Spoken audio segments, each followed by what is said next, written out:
So Justin Baldoni is just going full on, full in, suing Ryan Reynolds, Blake Lively for 400 million in damages.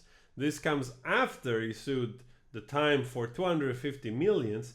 So, wow, if it all works according to plan, if the facts, right, they support him in all of this, he might have a very good summer. Well, I don't know actually the time frame of those things, how long it's gonna take. But Justin Baldoni has sued his It Ends With Us co-star Blake Lively, accusing her of hijacking the movie and destroying his reputation. He and a group of plaintiffs are seeking 400 millions in damages.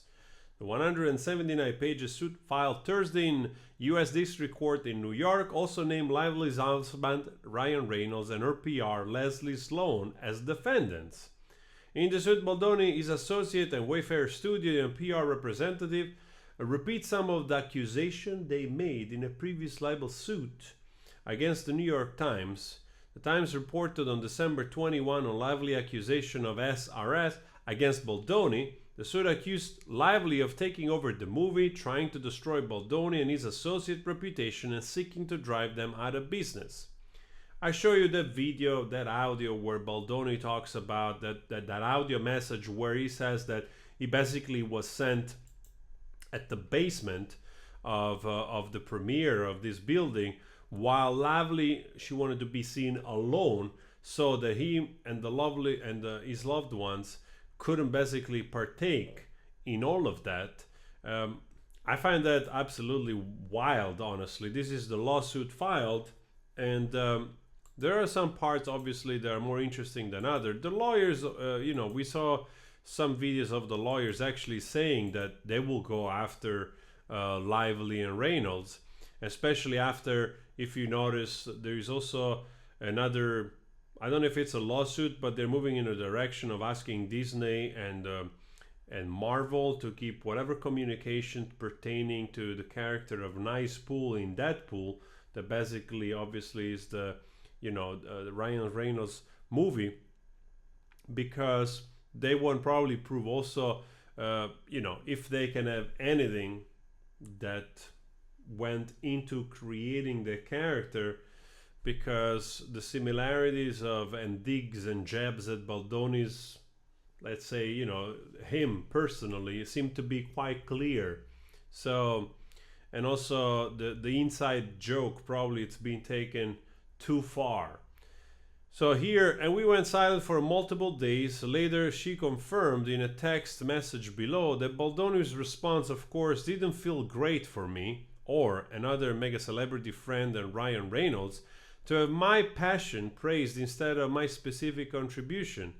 Lively was referring to an earlier meeting where Lively summoned Baldoni to New York house, where Baldoni was greeted by Reynolds, who launched into enthusiastic praise of Lively's version of the scene. Hours later, another friend, famously close friend of Reynolds and Lively, walked into the room and similarly began praising Lively's script. Baldoni understood the subtext. He needed to comply with Lively's direction for the script. So, they, Reynolds and the mega celebrity friends, also know I'm not always good at making sure I'm seen and utilized for fear of threatening egos or fear of affecting the case of the process. They don't give a shit about that, and because of that, everyone listens to them with immense respect and enthusiasm. So I guess I have to stop worrying about people liking me. I don't know. Emoji, emphasis added. So the more of this stuff comes out, the more of those texts comes out, the more it seems clear that there were so many daily issues while doing this thing. So this is really, rife with all kinds of miscommunications and egos and the power trips of wanting to take control.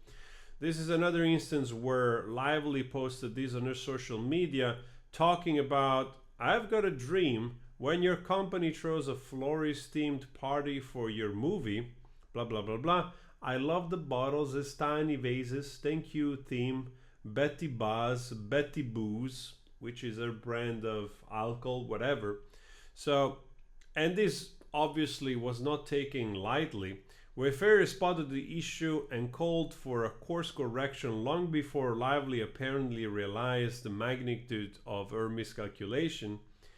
Wayfair CEO had responded to organic online criticism by noting that many people are pointing out that the DV, domestic V, is being glossed over and that Justin is essentially the only one appreciating the subject matter, whilst others may be not giving it the proper respect it deserves. As you know, this has been a concern of ours. I mean, this is part of the backlash she received online for basically appearing to be completely detached from the source material and being more busy promoting herself and her brand of stuff than actually trying, also to make sense of what she was part of. So Lively stole Wayfair's movie, hijacked Wayfair's premiere, destroyed plaintiffs' personal and professional reputation and livelihood, and aimed to drive plaintiffs out of business entirely. It further appeared that Lively worked for months with equally powerful New York Times to prepare a false and damaging narrative to deploy against plaintiffs.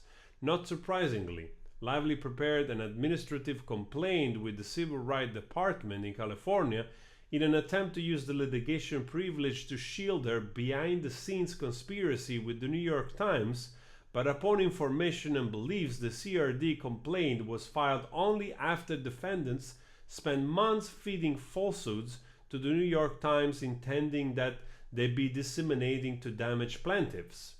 Wow, this seems a lot of pre-planning going on. Lively delivered the CRD complaints to plaintiffs over the Christmas holiday, and rather than promptly file a lawsuit, Lively, on information and belief, leaked the typically private CRD complaints to the public, utilizing the New York Times as a conduit for her revenge.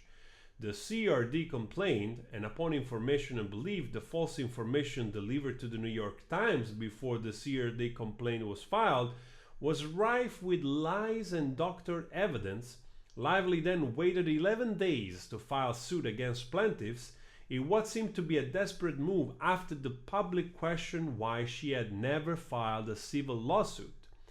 On information and beliefs, Lively never intended to file a civil lawsuit, which would have triggered plaintiffs' right to discovery, including obtaining evidence and deposing Lively under oath. By the time Lively actually filed a lawsuit against plaintiffs, the damage to plaintiffs was done by virtue of Lively's month of colluding with the New York Times on a false and malicious narrative. Wow! I'm interested in the fact that, that she actually waited, because if she had filed the lawsuit immediately, more truth should have been coming out in legal terms, in legal files here, right? There's a lot of premeditation here going on. Well, like I said, Baldoni has big balls to go to this length. And frankly, obviously, it's hard to judge the magnitude of this, but I would assume that somebody that feels so strong, right, about this and is suing everybody for this amount of money, I don't think it's just bluffing, right? I think they feel pretty confident with what they have and they can prove that actually they can win. So at least this is how it feels right now. All we have to do now is to wait for the Reynolds and the Lively to see whatever it's their next move, right? I've said this in other videos. They better come up with a lot of stuff, because all of this doesn't make them look good at all. So, wow, Baldoni is really going into war. And it's not joking anymore, the guy.